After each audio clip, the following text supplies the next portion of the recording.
Well, welcome to this episode of the Iowa blog. We're here in our library studio.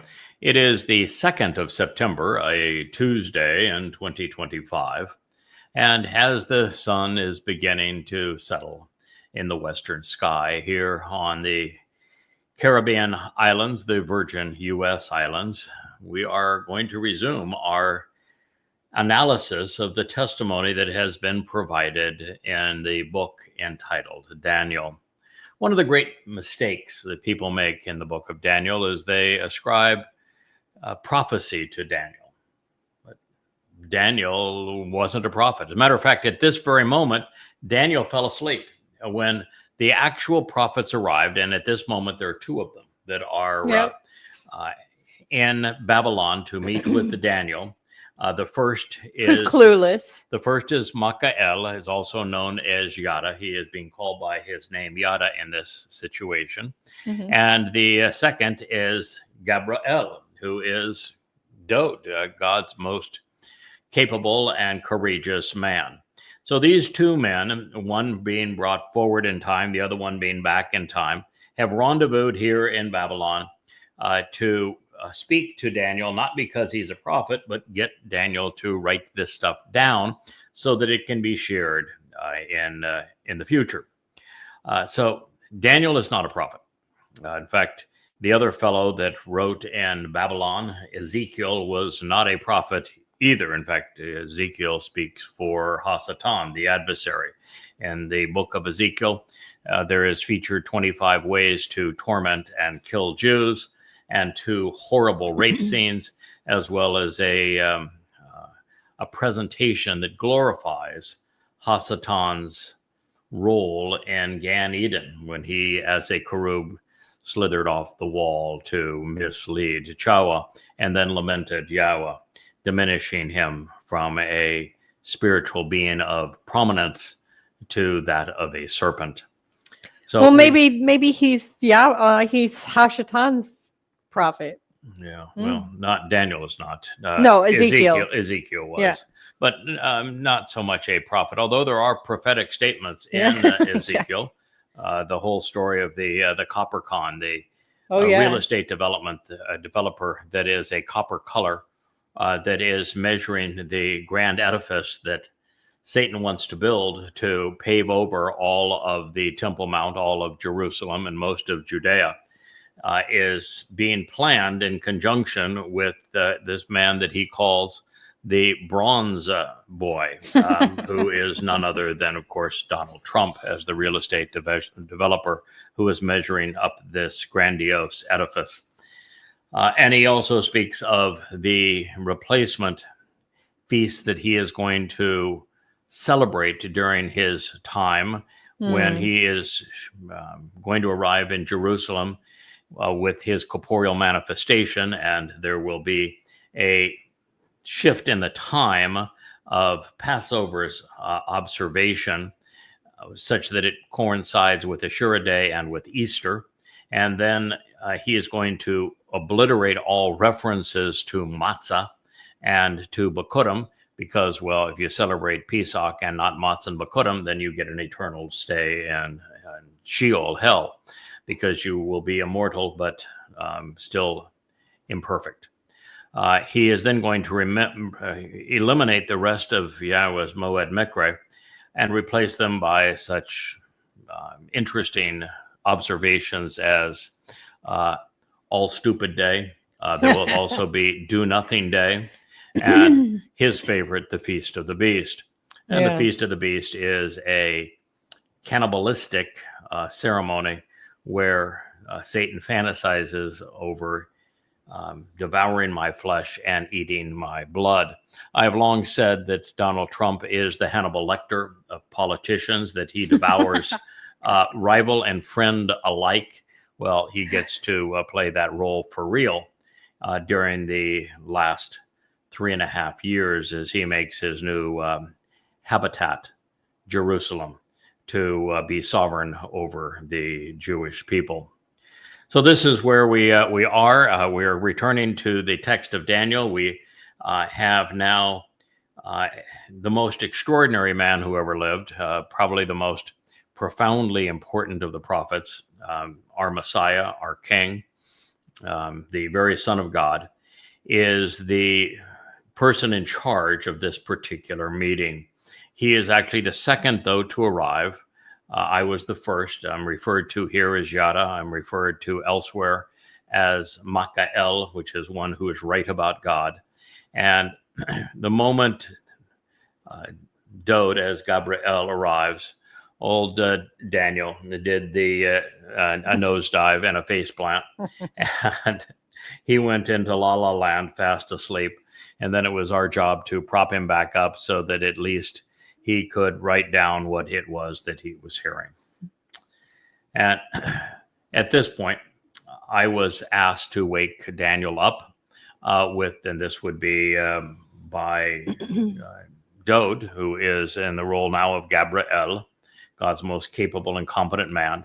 And I was to give him a very sound slap to the face and then prop him up such that he would be able to write down what he was witnessing, or it would all have been for naught. Thereupon, Dode, as Gabriel said, he said, "Pay attention to me. Behold, be alert, be observant of who I am. Yada is the one who's going to make this known to you so that it can be understood. Yada ata. Yada will reveal what you should perceive, engaging to make you familiar with and acknowledge what you have observed so that it can be more broadly known." And I think you should repeat that for the deaf children of Israel. Yeah, when we speak of this, it is that Yada that he is referring to. It's the Yada who wrote these books called Yada to Know Yahowah. And as for slapping the face of Daniel, that really is my job. I'm to slap the face of Yisrael to get them to pay attention to what their Messiah and King has to say, what their God has to say, because they're not listening. So I would say the same thing. Pay attention. Yada is trying to make this known to you so that you can understand what God has to say about this time. Now, in the previous statement, too, we were told explicitly that what is being revealed is for the last days. It wouldn't even be understood until quite recently, in fact, in these series of programs. As the final witness to the eternal testimony regarding the restoring appointments of the Moed, Ki La Moed Ketz. Indeed, as an eyewitness to the concluding Moed, these appointed meetings in the end, explaining the concluding designated schedule of the assemblies to gather together and celebrate the agreement. This is from Mo, which means this pertains to Ed, the eternal and restoring witness, everlasting testimony, and enduring evidence. He will literally and without hesitation or interruption convey the way to receive the benefits of the relationship in the distant future, during the last days, on behalf of the indignant remnant at the end of time, when most everything and everyone is enraged, and on behalf of the final, displeasing, denounced, and defiant descendants. Daniel, my God, judges, condemns, and vindicates. 8:19. Clearly as this can be stated, the person who is tasked with explaining who Gabriel is, as Dode, God's most capable and competent man, the man who is charged with helping Israel understand, first to know who the players are, what time it is, what's going to transpire, and then to understand it all so they can respond intelligently. That man's name is Yada. He is this guy and that guy. He's going to make this known to you. He is the Moed Ketz. He is the final witness to these eternal testimonies regarding the restoring appointments of the Moed. There are 7 Moedim. Pesach, Matzah, Bakurim.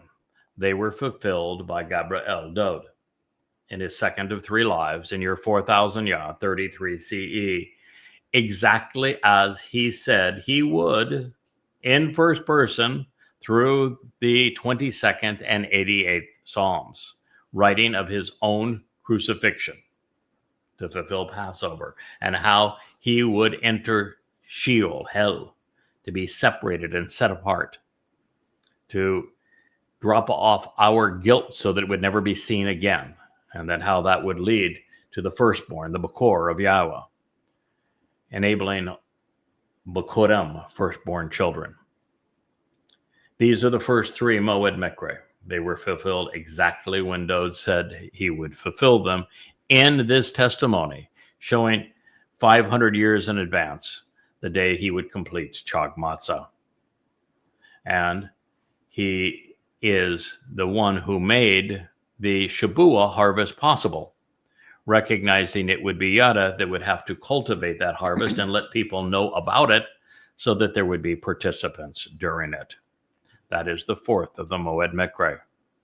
The last 3 are fulfilled in year 6000 Yah, 2000 years or 40 Yobel from the time that Dod fulfilled Pesach, Matzah, and Bakurim. They will also be fulfilled in Jerusalem, with Towrah having 2 phases. One is the final gleaning of the covenant children on a Friday evening, the 23rd of September of 2033. And then the grand show of all shows, the greatest show on earth, the fulfillment of the sacrifice of the Adam of Parah, with Eliah himself serving as master of ceremonies, and Yahweh releasing the dancing waters and soaring flames, so that the adulterous woman, this religious woman of Israel, can be purged so that she is prepared to be betrothed to Dod as he and Yahweh return on Kippurim 10 days thereafter. And then we can all enter a restored earth, conditioned as it was in Eden 6,000 years ago. That is this timeline, and it runs through those 6 Moed, also called Mikra, invitations to be called out and meet with God. And so Yada's mission is to explain these Moedim to you, so that you understand when Pesach, Matzah, and Bakurim were fulfilled. Who fulfilled them? What is the benefit of each of those 3? How do they lead to the fulfillment of Shabuah? When does that transpire? How does that then lead to Teruah and that gleaning? Why then do we need to have the sacrifice of the Adam of Parah on the 2nd day of Teruah, the Shabat, the Saturday? And how does that then lead to Dod being able to return with Yahweh on Kippurim? And what day and exact moment will that occur, such that we know when we will be readmitted to Eden? Again, the exact day, the year, right down to the minute that we will be readmitted into Eden, so that we understand the meaning behind each one of these 7 Moed Mikre, when they were and will be fulfilled, by whom, where, and when. Now, that's a big job. I've shared them on these programs. I've written them in these books. You know, there's a book series here called Ketzir. It's the middle of the 3 on the fulfillment of these Moed. There's Mikre, which is these appointments to meet with God, the invitations to meet with God. There's Moedim, which are these restoring witnesses. Moedim I presented as the last 2, Kippurim and Sukkah. This presents the middle 2, the Shabuah and Teruah, the 2 harvests. And then there is a third, the beginning of the 3, that explains how Dod fulfilled Pesach, Matzah, and Bakurim. Collectively, they are 800 pages, 6, probably 13, 2,100 pages, maybe 2,200 pages long. There's a lot to know about these dates. They're the most important dates in human history. And you look at Judaism, they don't get anything right. They don't get anything right on any of them. And they every single one they mess up. Exactly. And then they plaster over them with their own. Like this current celebration of the 6th month, as it were, the end of the year. Yeah. And blowing their shofars at this time and pretending that it's some kind of a religious celebration when it isn't. It's the 6th month leads to the 7th month, and then there are 12 months to the year, not just 6. A day late and a dollar short, always. And they renamed Towrah as Yom Kippurim, the Babylonian head of the year. I mean, they've done everything wrong. And then earlier, then they'll have Hanukkah, has nothing to do with God. They'll have Purim, which is from the stupid book of Esther, which not a word of Esther is true. It's a fairy tale.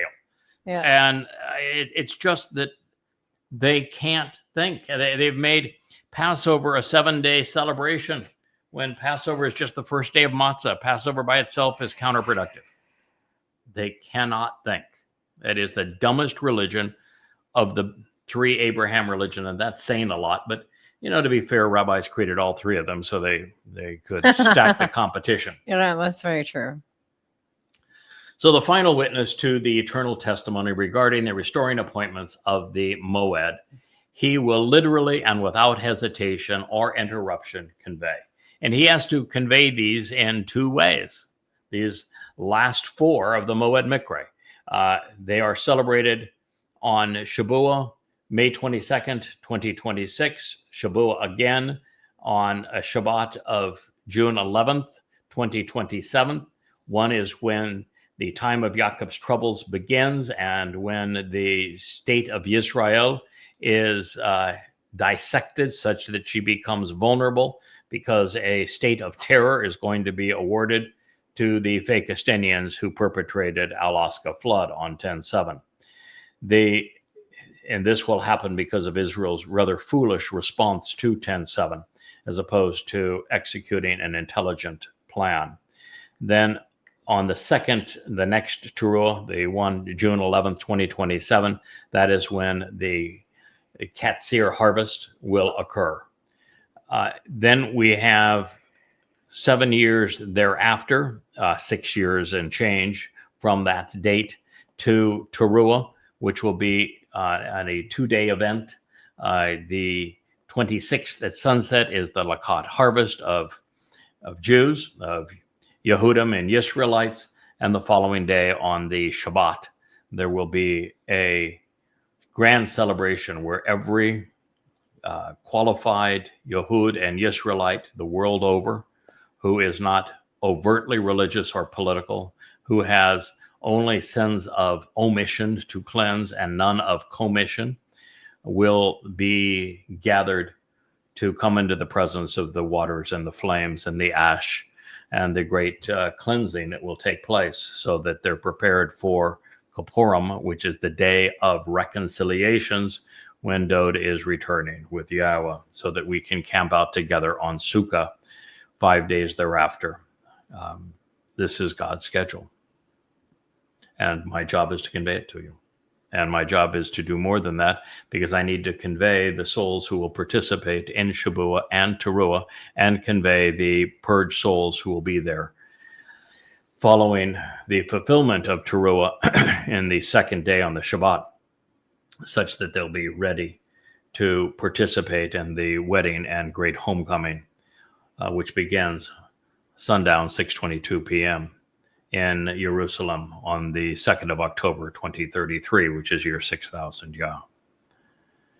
And he will not only convey this without hesitation or interruption, he will also present the way to receive the benefits of the relationship. Particularly happy to see that Haya was written in the call imperfect, 3rd person masculine singular. All the way through, the job that I have been afforded by Yahowah is always masculine singular. There's only one person who has been assigned this job. He is a man, and he is one man. It's like most of what God does. He does not work through committee. And in this case, there is one man he is assigned this role to, and that happens to be Yada. The second thing is that he used the call imperfect, which means that he is genuinely going to get this done, and it will be without interruption or hesitation. And that's important because there are lots of distractions out there. And, when you get as young as I am now, we typically have this tendency to break down and not be able to perform on an uninterrupted basis. And yet, thank goodness Yahweh has kept me in decent health, and therefore I'm able to do this day in and day out and every day without taking a break of any kind. And that is quite remarkable. You are not the type of man to hesitate, no. No, and I've never been. I'm pretty quick on the trigger when it comes to getting it done, and I do not lift on the accelerator until we have arrived at. No, I've been in the car with you. Yes. You've been in the plane with me too. It Yes. goes full throttle until it's time to land, and we only pull back the throttle at the last possible moment. And he is speaking of that which, at the time this was revealed, would occur in the distant future during the last days on behalf of an indignant remnant. Well, that distant future now is a close future. It's just on our horizon. The first phase of Towrah is 10 months away. The second phase is 22 months away. Towrah is just 8 years and 1 month away at this point, as is the fulfillment of Yom Kippurim, when Dod and Yahweh return, and our entry on Sukkah into the garden. So we are nearing this time. And it's more important than just nearing this time, because that last 7 years is going to be brutal. Yes. If you don't return to Yahweh now, when it's easy, when you can do so without having Muslims and Marxists, anti-Semites, conspiratorialists trying to tear you to ribbons. This is a much easier time for you to do that. You can learn about Islam, know your enemy. You can learn about Yahweh, know your ally. You can learn about Dod and be cognizant of your king and your Messiah. And you can do this now. It will be much more difficult to do it if you delay. So the time is nigh. Now we're told that this remnant will be indignant, and indeed they are. Yahweh's people have been indignant from the beginning.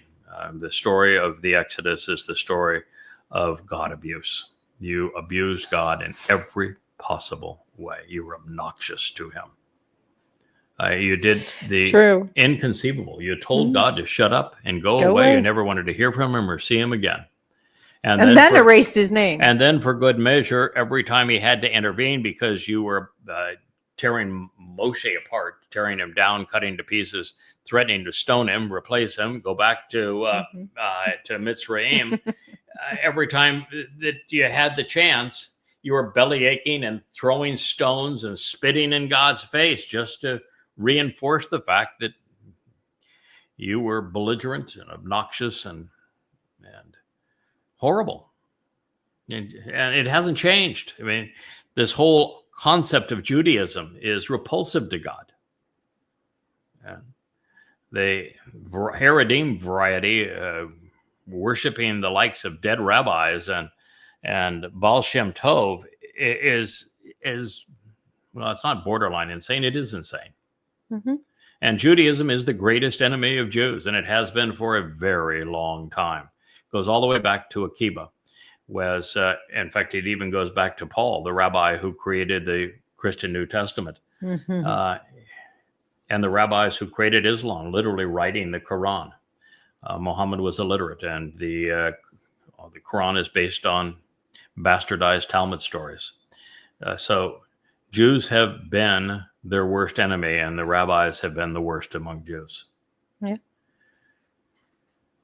So we are being shown that exactly what Yahowah has foretold with Yada. And Yada is important to Yahowah. So when you read Yahowah, and he speaks of Yada often, Yahowah had a very rough life. He devoted himself to conveying God's message. I don't think anyone gave a more sweeping panorama of prophecy and of the belligerence of Jews, particularly their propensity to be religious and why it was so obnoxious to God. No one surpassed Yahowah in that regard, or that had a more comprehensive presentation of future events leading all the way to our reentry into the Garden of Eden come Sukkah, October 7th. A Shabat, of course, in 2033.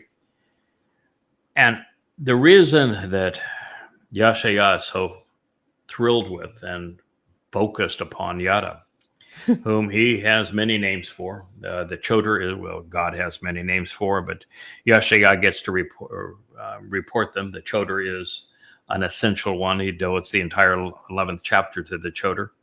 The Nakar is another, this observant foreigner. He speaks of the man from Edom who will save many. He speaks of the Parah, this productive bull. He talks of him not only being the final Zeroah, the one cultivating the harvest. Yahowah is so impressed with his results, he even calls him, that's my Zeroah, man. He's in that wine vat right there with me. And that's my guy. That's my guy all the way through. It's everything that he can do to draw Israel's attention to the role, the collaboration that he and Yahowah and I and Dode have at this time. And the reason that it is so important to Yahowah, not only because he loves Yahowah and he loves Dode and he loves his people, is because Yahowah invited him to Shamaim during his life, and then while he was there, Yahowah opened the door to heaven, and Yahowah broke down in tears because he looked out that door and he saw no one. There wasn't a single person wanting entry. And so he felt that he had betrayed Yahowah, that he had failed him, and Yahowah said, no. That's not the case. That's you've done your job beautifully. I got a guy. And I got a guy. I got a guy. I'm gonna, we're gonna go forward now in time. I'm gonna show you a guy. That this guy is going to learn all about what he needs to do based upon your testimony. You're going to be the textbook that he's going to use to step into the shoes and the role that he needs to fill for your testimony to resonate and to draw many into the covenant. And so your words are going to resonate. They're going to matter, Yahowah. And it's because they're going to be echoed. They're going to be proclaimed. They're going to be explained by this fellow that you were calling Yada. And that's why Yahowah is so excited about this. I can't blame him. It is a really big deal to him. Big deal to Yahowah too. Yeah, of course, and to Dode and to his people, even though they don't recognize it yet. Yeah. So in this regard, time is like putty in Yahowah's hands. So here is a man from the 21st century addressing Daniel 2,600 years ago, discussing what I'm doing for you at this very moment. Now, if that's difficult for you to wrap your head around, I'm sorry. I understand, but you just have to have an appreciation that Yahowah is an energy-based being, and as an energy-based being, time simply is. It is not something that we are stuck in. In our 3D existence, we are stuck in the ordinary flow of time, but Yahowah's not. And being liberated in time, he can send souls forward and back in time to report what needs to be said and understood. That age-old human desire to know if time travel is possible, it is, but not if you're a human. That is correct. You have to. One caveat. We cannot explore our solar system. No. We cannot travel throughout our galaxy. Not material form. We cannot venture outside of our galaxy into the universe where there are 2 trillion galaxies that we know of while we have these physical bodies. Yep. Cannot be done. Nope. Even at the speed of light, the distances are too great, and a physical being cannot accelerate to anything close to the speed of light. Nope. We would incinerate. So there you are. Until we are transformed, as Yahweh has promised, as fire portends, where decaying organic material is transformed into energy and light, such that as an energy-based being, time simply is. So it doesn't matter what the distance is, nor the velocity, because it is you're dividing by 0 when you're dealing with the time necessary to travel that distance. So it's not even going to take a nanosecond. You can travel any distance you want in no time at all. Yep. And makes the universe all accessible. And then you can also approach places because you're not breathing air. You're not susceptible to cosmic rays. You're not susceptible to cold or to hot. The gamma radiation alone would kill you. Yeah, and then when you get to a place that you want to explore, let's say there's a planet that has Earth-like conditions and there's life on that planet, and you want to enjoy a lovely picnic there, you can transform any amount of your energy that you wish into a physical form and place your portion of your soul, kind of like an avatar, in that and enjoy it. And when you're done enjoying it, you reunite with your energy-based being and go wherever you want to go next. This is the marvelous nature of what Yahweh is promising us. So I know that's a lot to wrap your head around, but that is nonetheless what God is offering. And it pales in comparison to the realization that Dowd, the Son of God and Messiah, the prophet and king, the shepherd, and the lamb, is Gabriel, God's most confident and capable, his most courageous and confrontational man, and that he is here in Babylon, some 400 years after his first life concluded. And that he would return 500 years thereafter to fulfill Pesach, Matzah, and Bikurim, and that he's coming back again as the King of Kings to be King of forevermore. 3 marvelous lives. And even Yada, who is the other person in this story, he also gets to live 3 lives plus these ventures into the past and into the future to help explain to God's people and the world at all what God is offering.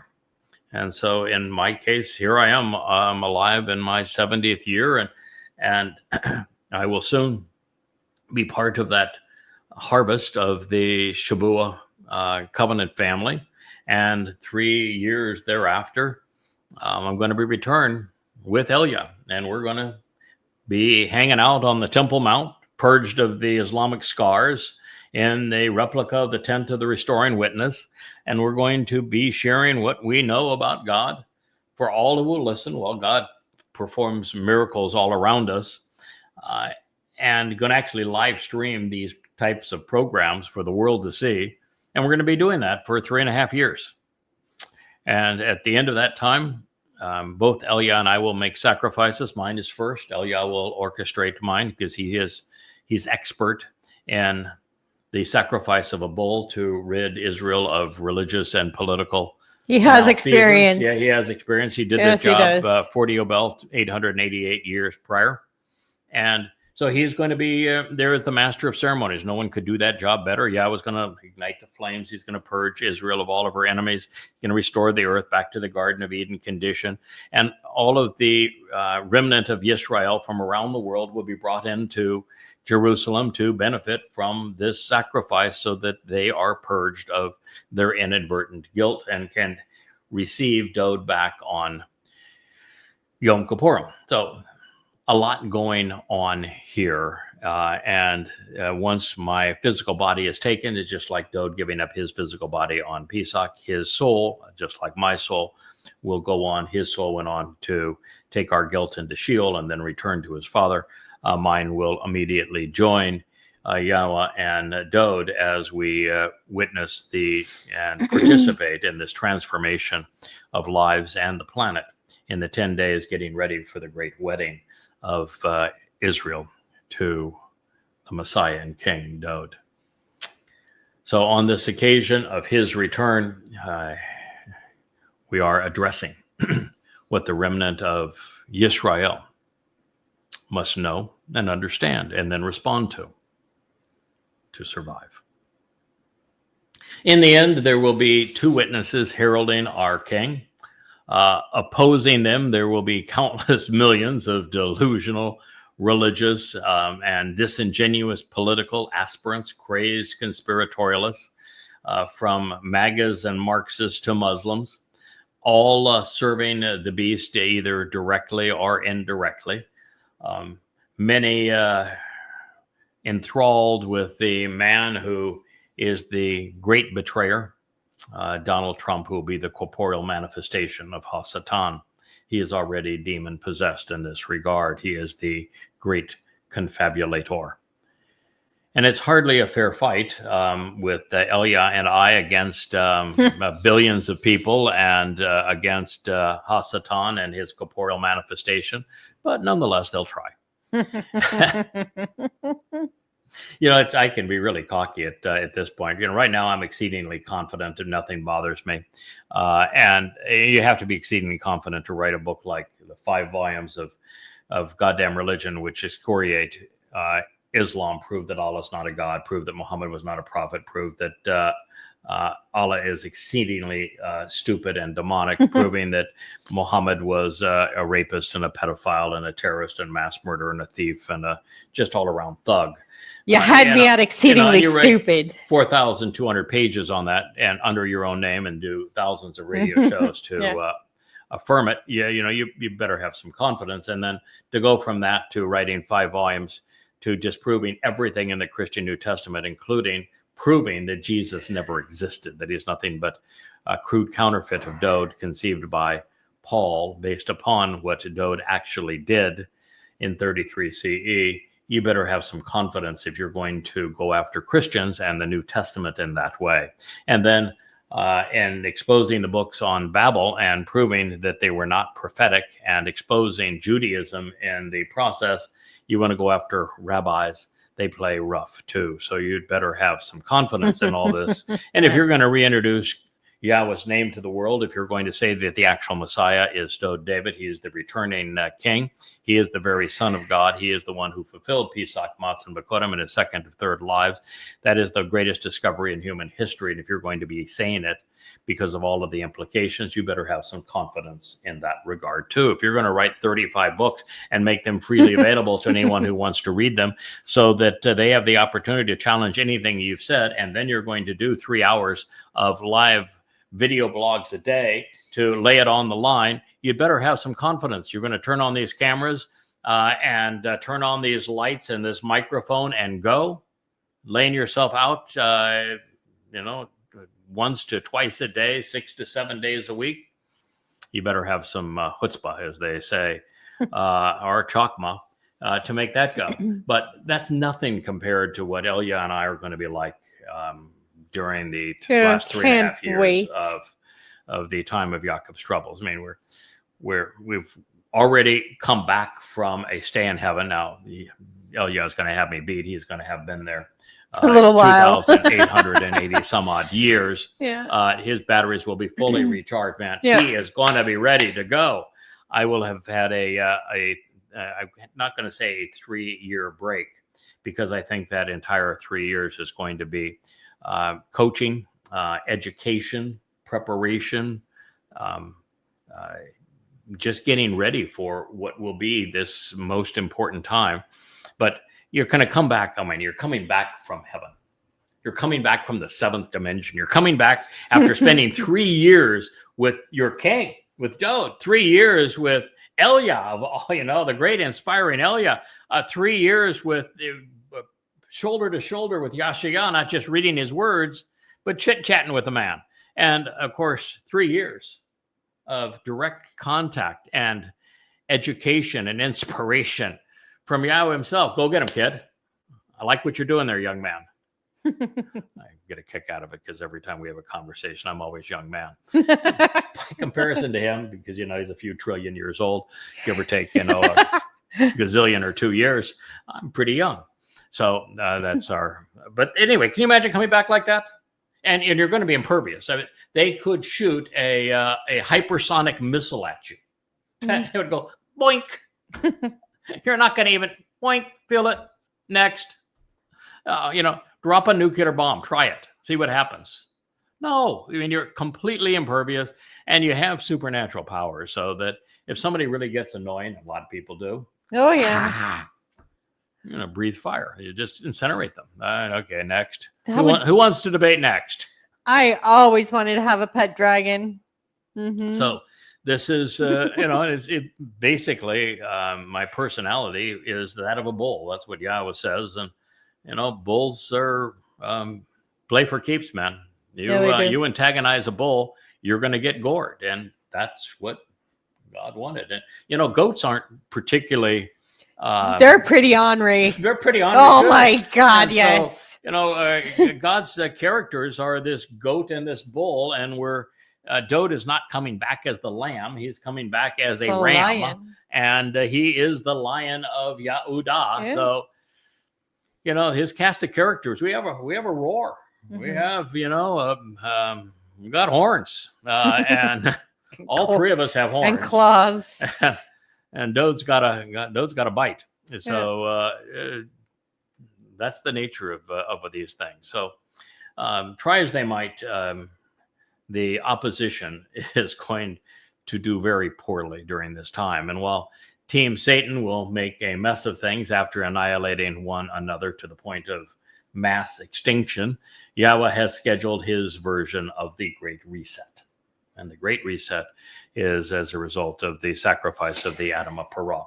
And it is particularly reassuring to know that in serving Dode as our Messiah and King, our shepherd, who fulfilled Pesach, Matzah, and Bekurim, such that we're here because of what he did. The only entry into the covenant family, to the Shabuah harvest, to the Towrah gleaning, and to be immortal and to live in God's presence, to go from 3 dimensions to 7 dimensions, is by way of what Dode provided.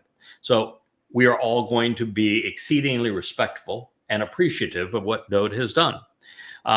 And so even serving as his assistant, as his herald, would be a very difficult job without at least having something to hang as a shingle and say, well, at least, I have this one point on my resume.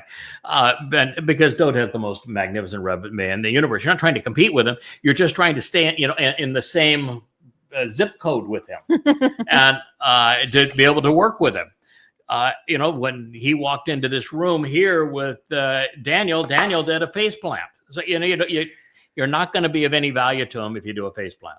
So, how do you earn the respect of those you will be communicating to and through on behalf of the king, unless you've got at least something that you can hang as a credential? Oh, you mean some skin in the game? Some skin in the game. Oh, okay. Now we're at it. Yeah. Some Bashar. Okay. Yeah, that's the deal. The Parah, this bull that is productive, is the sacrifice on Teruah. And all who are mortal and are allowed into the millennial Shabat, this 1,000-year celebration of life, 100% of them will be there because they were purged of their guilt by the sacrifice of the Adamah Parah. So, I'll have their attention. Will have earned their respect as well. And that'll be necessary to do this job. Absolutely. And I also recognize that there is going to be a very dedicated team in support of the work that I will be doing on behalf of King Dode, who is working on behalf of Yahowah. And that it's the same team that is working diligently now to communicate this message to Israel and to the world. And they will have their credential too, because there won't be anyone who benefits from Shabuah or Towrah or Yom Kippurim who wasn't a beneficiary of what we were able to achieve as a family and as Team Yah. So it's the way Yahweh wants it. We'll all have our skin in the game. We're all going to make a profound contribution, and we're going to remain dedicated. So when it's time to celebrate, we're going to have reason to celebrate. So more completely and adroitly than anywhere in human history, this Gabor is credited for the first time doing something no one considered prior to these books called Yada Yahowah. This series here, my favorite on Dode, this is the first of 4 volumes called Coming Home that walk us through Dode's magnificent Psalms and his life. And what I've been able to discern from these translations and insights is that he is the lone voice calling out to welcome someone exceptional, Gabriel's most acclaimed leader. And it is appropriate that after 3,000 years of sharing the prophecies that explained how he would fulfill Pesach, Matzah, and Bekurim, and be our Savior, that it is his herald that was the first to discern this and share this great discovery, to recredit Dode with all he has achieved, to restore his inheritance, to restore the benefit that he is offering his people and the world. So the lesser Gabor is prepared to tell the great Gabor's entire story. And it begins when a shepherd boy was chosen and anointed by God 3,000 years ago. He would grow to become a great prophet and king. He would unite Israel. He would build Jerusalem. And it was during this time that the Messiah earned the greatest accolade of all. What do you think the greatest accolade that any man can possibly achieve? To be called Yahweh's son. And there's something even better than being called Yahweh's son. You know what that is? It's not just Ben. It's Bakor. Firstborn. What is Dode? He is Yahweh's firstborn son. He is called the Bakor, the firstborn son of Elohim, of God. So there's nothing better than that. That is the finest accolade that any human can have, and there's only one human that has it. Now, 1,000 years thereafter, now nearly 2,000 years ago from our perspective looking back, for very sound reasons, the Son of God and Messiah volunteered to serve as the Pesach El. Now, as an El, he wasn't just the lamb. El means he was also the doorway. Yeah. El also means that he was the mightiest of trees. What would be the mightiest of trees, Leah? That would be the tree of lives. It would be. The tree in the garden called the tree of lives. Mm-hmm. Dode opened the doorway to life. He did. On Pesach, because Pesach is the doorway to life. He is all of those things. But even more vital to us than him allowing the beast of Rome to crucify him on Passover as the lamb, he fulfilled Matzah. And Matzah is a vastly more important day than is Pesach, Passover. And that is because while Pesach provides an extension of life, that life cannot be lived in proximity to Yahweh. It cannot receive any of the benefits associated with being part of Yahweh's family unless our guilt is removed. And on matzah, unyeasted bread, it is Dod's nephesh soul that carried our guilt into Sheol, known as hell. To deposit it there, it's akin to a black hole where nothing escapes, nothing can be seen. With our guilt all removed, we are, of course, perfect. God sees us as ideal. He only sees the good in us. And that's what a lovely position to be in. There's no vulnerability. There's no faceplant. God wants to have a chat with you. You can have a chat like it's father and son, because you know God can't see your failings. Nothing that you've ever done that's disappointing can be seen by God. And all he sees is those things which are wonderful, where you're making a contribution. And so it's like the best possible scenario. And this is the one that God has created for us. And he had Dod fulfill not only Pesach and Matzah to elongate our lives so that we would be eternal, and to purge us of all guilt so that we could live in his presence, and be, more importantly than living in his presence, being comfortable in his presence. Yeah. Why did the children of Israel tell God to go away and shut up? They never wanted to see him or hear from him again. I think they were ashamed. They were ashamed because they knew that brilliant light could pierce them and see the darkness that was in their hearts, their souls, their minds. And so they were uncomfortable with that. Agreed. But when you know that God has purged you of all of your errant ways and thoughts and everything else, and that you appear ideal in his sight, then you're just totally comfortable. You're totally relaxed. Right? I've been kidding with God a lot here recently, where I said, God, I swear, if you give me one more accolade, if you give me one more title, I'm just going to scream. I just, enough already. You pushed it as far as it can be pushed. I'm happy to continue the job, but please, no more accolades. Okay. So there was another today. And today, it brought me to tears. It was so good. It's got like God said, listen, kid, I got you covered here. We're going to do it my way, and you're going to have fun at it. And so today, I got to be a makir. Salesman. I was God's salesman. And for those that don't know, I spent the first 45 years of my life as a salesman. Yes, you did. That's what I did. I was really horrible at it, and then was really, really good at it. Yeah. But I was a salesman, and so for Yahowah to say I got a salesman, and it's no ordinary salesman. This salesman not only took care of Nathan's, Jonathan's crippled son, adopting him, and to no acclaim. He just did it because it was the right thing to do. I feel like I'm adopting a crippled Israel, trying to protect this crippled, fractured family.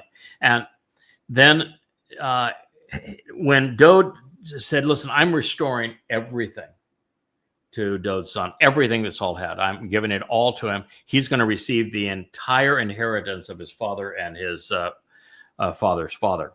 And evidently, this salesman recognized the value in that and came to appreciate Dod for doing that to this young man that he had embraced and had come to love. And he asked nothing for himself, not a word. He was just thrilled that Dod would do this for this young man. And so Dod then fell on rough times. All of Israel came against him. Every man of Israel followed Absalom, his son, in rebellion, trying to rob Dod of his title, rob Dod of his kingdom, rob Dod of everything, just as Israel has done to Dod today. Rob him of his acclaim, his title, his achievements. And all of Israel was against him. And Dod was in trouble. He and the people that he had escaped with, his immediate family, they were tired, they were hungry, they had nothing going for them, and all of the men of Israel were coming to kill them. And a fellow intervened. Turns out it was Makir, that salesman again. And he was very wealthy at that time. He provided Dod with everything. The access to Pesach, Matzah, Bakodim, Shabuah, Towrah, all of it, even Kippurim. He provided Dowd with everything, from beds to a sheep. He even provided Dowd with a bull. He gave it all. And Dowd's inheritance was restored. So the man that restored Dowd's inheritance and all that God sought to achieve through him and was offering us through him was restored by a salesman. Sometimes life is bigger than you can imagine. It's a great story. Oh, What's it going to take to put you in this brand new, restored, and revived covenant? Brought to you by YAHOWAH Go. so after reading in Daniel that Yahweh was calling me the Palmoni, the Savior of Israel, today I read that, well, I'm also the salesman whose influence and wealth was attributed to restoring Dowd's inheritance, which is the very job that I have done in these books. They are my gift. So, 1,000 years after Dowd wrote the songs about how he would be crucified, how he would fulfill Pesach, Matzah, and Bikurim, are now 2,000 years ago from our perspective. In year 4,000, he fulfilled Pesach, Matzah, and Bikurim. And he followed the precise timeline that he himself will reveal, because he will tell you the exact date that he will fulfill Chag Matzah in 33 CE. And after allowing the very beast of Rome to brutalize him as the Passover lamb, crucifying him, Dowd's mortal and sacrificed body released his soul so that he could carry our guilt into Sheol on Matzah, and he left it there. Then on Bikurim, the first rays of light streaked past the summit of Moriah, and Dowd's soul, still protected by the Ruach, revealed why. He was called the firstborn son of Almighty God when he returned as the Bokor on Bikurim to Shamayim, to be with his father. While heroic, indeed, going into hell. Yeah. That's heroic. Talk about confidence. Okay, Yahweh. Oh, yeah. I'm going to do this. I'm not only going to allow the beast of Rome, which at the time it would be another 600 years before Rome would even exist. Mm-hmm. But I'm going to, the most vicious of beasts, I'm going to let this most vicious beast beat me to a pulp and crucify me, the most horrible form of torturous death ever devised. Yeah. And then if that weren't enough, and I'm going to sacrifice my body, I'm happy to get rid of the body at that point. But then I'm going to allow you to take my soul laden with the guilt of all humankind into Sheol, into hell. Heavy burden. And spend matzah there. And I'm going to trust you to get me out of that fix and bring me back home. That's a lot of confidence, isn't it? Sure is. A lot of chutzpah. And that's what he did. And then his people spit in his face by foisting not one but two false messiahs to replace him. Disgusting. So while heroic and benevolent, that was not the end of Dowd's story, because he will soon return with Yahweh on Kippurim. God says upon his return with Dowd that Dowd will be as brilliant as the sun. This is important for you to know, because the first prophecy of Dowd is in the fourth day of creation. It is. He is the greater luminary that we would consider the sun, who became visible as a sign for the Moed. And the first indication of his herald, the one who would reflect his brilliance, is also provided there in the fourth day of creation, when it said there would be a lesser luminary that will also serve as a sign for those Moed, the very things we're talking about here, these 7 invitations to meet with God, the restoring witness to the eternal testimony, that the lesser luminary would reflect his light as a sign.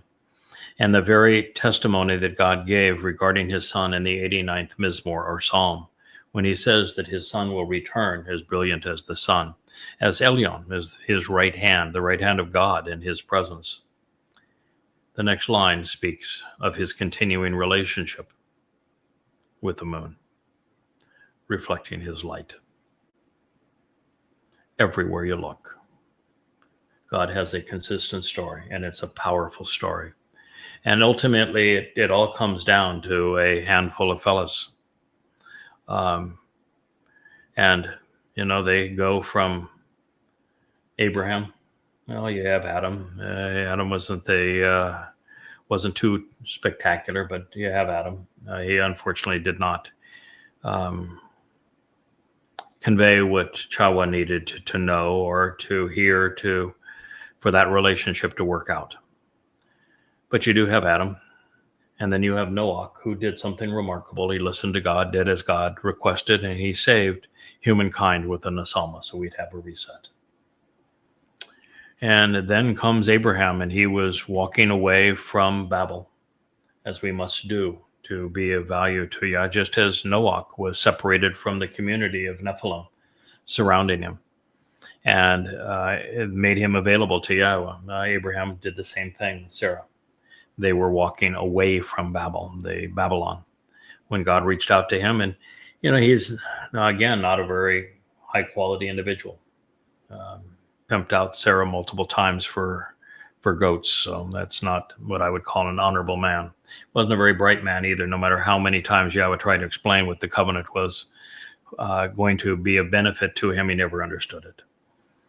And then you have Yishak, an okay kid, named Laughter. And after Yishak, we follow him to Jacob, and Jacob, again, he's a worm. He is definitely not an inspiring character. He's a worm. But, the fact is that God had to work with what he had to work with. True. That was just the way it was. And ultimately, there would be this fellow named Moshe. And Yahowah would reach out to him because he was the only one on the planet that was prepared to do the job he wanted done. And the reason he could work through Moshe is that Moshe was the one person who had been exposed to religion and politics in the most religious and political place on earth, in Mitzrayim, Egypt. And he had disavowed it. He had put his life reputation to stop its influence. And then he had walked away.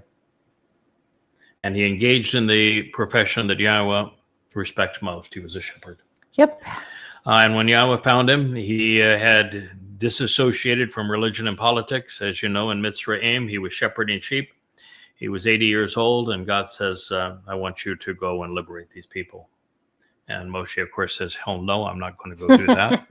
I was there once. They spit in my face when I tried to help them. They're obnoxious. They did. You do not want to go there, God. They really are obnoxious. And I said, no, we're going there. And, Moshe had every excuse in the world why he couldn't go, and said his diction wasn't very good. And Yahowah said, who do you think made your mouth? You think I can operate it? Okay. So that excuse didn't work very well. Nope. Anyway, Moshe agreed, and Yahowah introduced himself by name, said, my name is Yahowah. It's my only name, the only name I ever want to be known by. And of course, his people have forever mucked that up mightily, erasing his name and changing it to Hashem or G-D or Adonai. Disgusting what they have done. But nonetheless, there were a couple of fellas that were germane to the Exodus that were decent. They were Caleb and Yosha ben Nun. And ultimately, when Moshe had to crash and burn because the burden of Israel was too great, they were way too belligerent, obnoxious, just disgusting, appalling. And he told God, I want you to kill me because I don't want to do this job anymore. This job of leading Israel, teaching Israel cannot be done. You've given me an impossible job. You can't do this job. I can't do this job. Let's just give up. And please just kill me. And Yahowah said, no, I got a couple of guys. I'm going to fill them with the Spirit. They are Eldod, by Yahowah's, God's beloved, and my Dod, his right hand, who will be a goyim that will serve Dod, and those are my guys. And from that point on, the story revolves around A couple of guys. Guys. It has a third person in there that's still very important.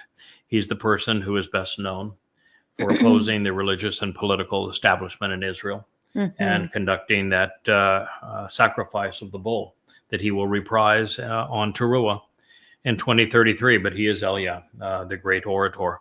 And God brought him out of his time so that he could return at this time. And those are the three fellas. One is a goat, one is a bull, and one is a ram. And the whole story revolves around them from this point on. Yep. And you might say, well, God should be able to do better. Look at all the foibles that Dode had. We don't know a whole lot about Eliah, and who in the hell are you to write yourself into God's story? I didn't write myself into God's story. I'm just telling you, these are his characters. This is what he has written about. If you don't like it, complain to him. Say, I don't think you should have picked this bull. I think you ought to have picked a different animal and a different fella. How about a Jewish fella instead? And God's going to tell you, I looked for a Jewish fella. There were none. I looked for 2,500 years to find a Jewish fella. There were none. How many I found that were willing to listen to me? Zero. So don't tell me I should have picked a Jewish fellow, because there were none of you who were willing to do this job. Plus, it's my job to make these kind of choices. And you might say, if you really want to think about it, was Adam Jewish?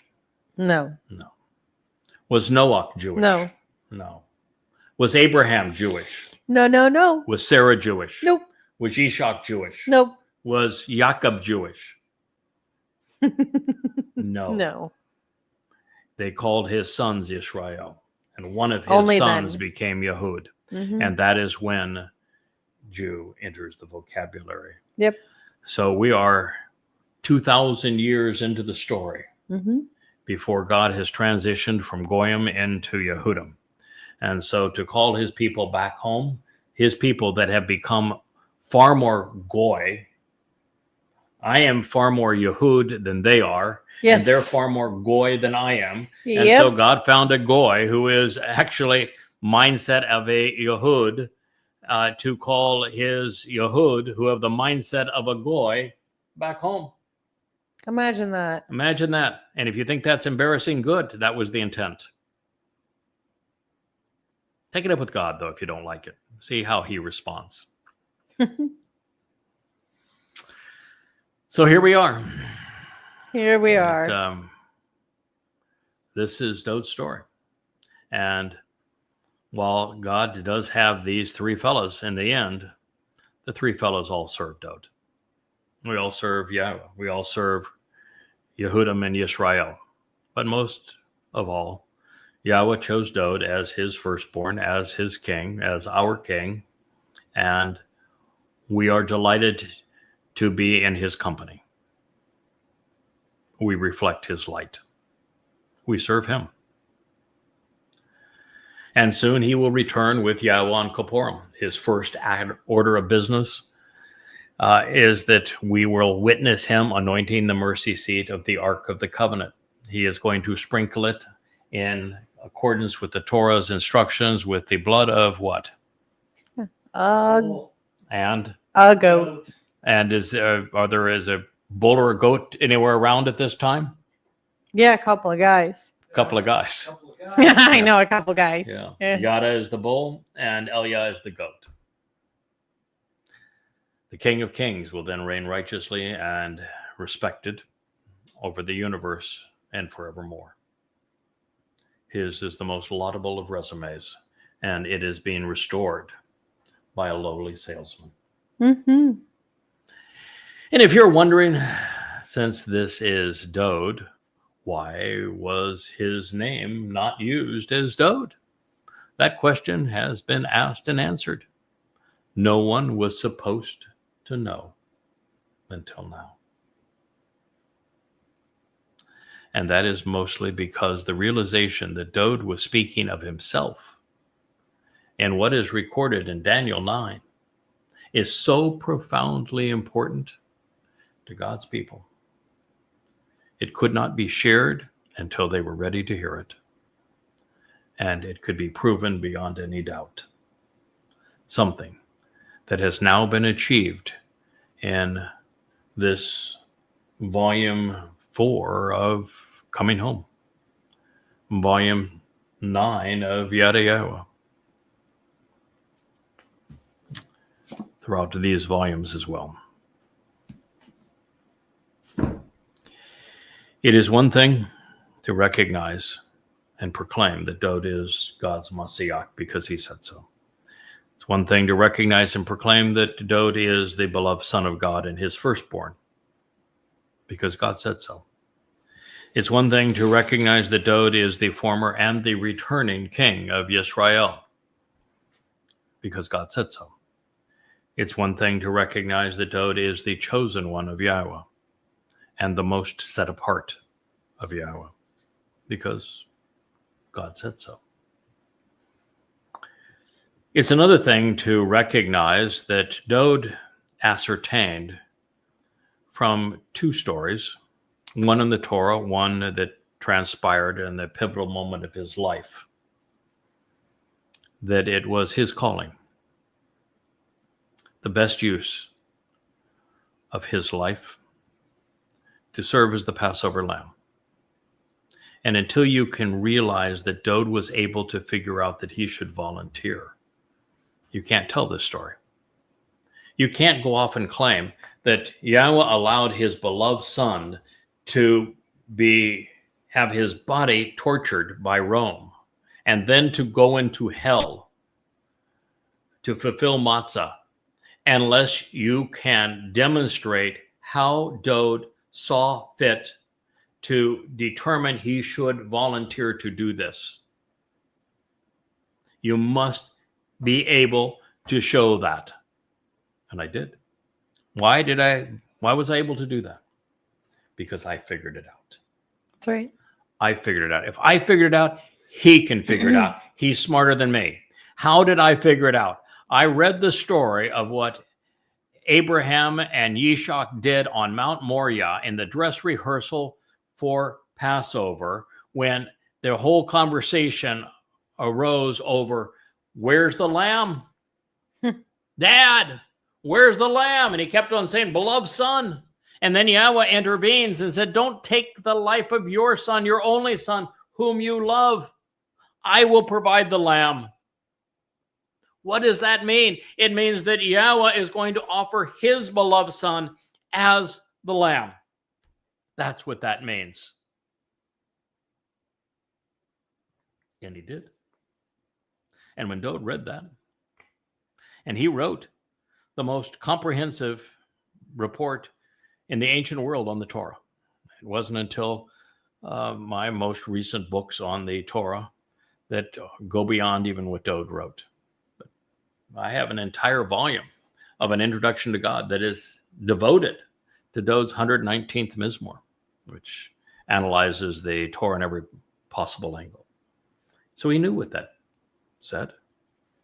And then he compared it to the conversation that he was having with Nathan when Yahweh responded through Nathan, the gift, to tell him about who builds houses, who lives in them, whose throne it is forevermore, who will occupy that throne, what will be achieved. And he said that at that moment, tell Dowd, he is my son. I am his father.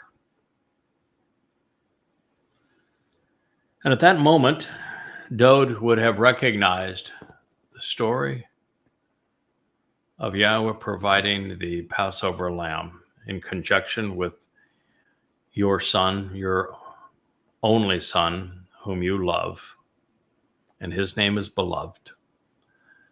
And he's just been called the Son of God by God. He immediately made that conclusion, the same one I have. He recognized this is his opportunity to serve his people and his God, his Father, in a mighty way. But then you would have to do one thing more before you can announce this. You have to figure out why he would volunteer, because throughout his Mizmors, his Psalms explaining his path to this decision. He writes them all in the cohortative, which is an expression of his own free will, of his decision. And he says, it is my decision. And then he equates it in the telling Yahowah that it is also yours. It is our decision that we serve, working together in this way to offer life to the covenant family, to perfect them, to carry away their guilt, and to reaffirm the benefits of the covenant. I'm volunteering to do this. You want me to do this. And I know why I must do this and why you must allow me to do this. Because Yahowah, it's 2 days of hell. Just 2. And after that 2 days, we have an eternity to celebrate a life of the covenant family. The thing you wanted most, I'm able to deliver to you because of those 2 days. 2 days for an eternity of the thing you wanted the most. And Yahowah, I know it's for you, but I want it too. You know why? Dode figured out he needed it because he read Numbers 11, 12, 13, 14, 15, and 20, even 16 and 17 and 20. He knew that Moshe was a good man, and he knew that Moshe could not lead Israel, that over 40 years it was impossible, that he gave up.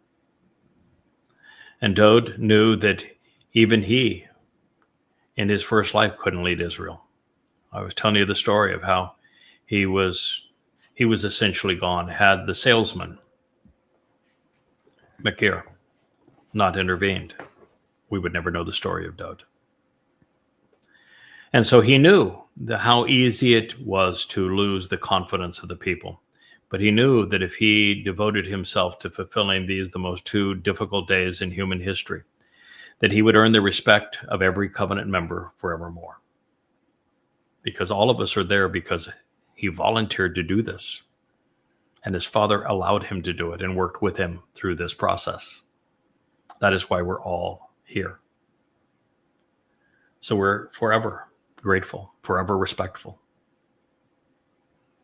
And until you know the answer to all of those things, and you have thought them through, and you're the first to discover them, and then prove them, and then share them, you're not in a position to serve as Yada, as Dode's herald, as the man who is responsible for working with Yahowah to bring his people home. I thank you for listening. You have a wonderful evening. Good night.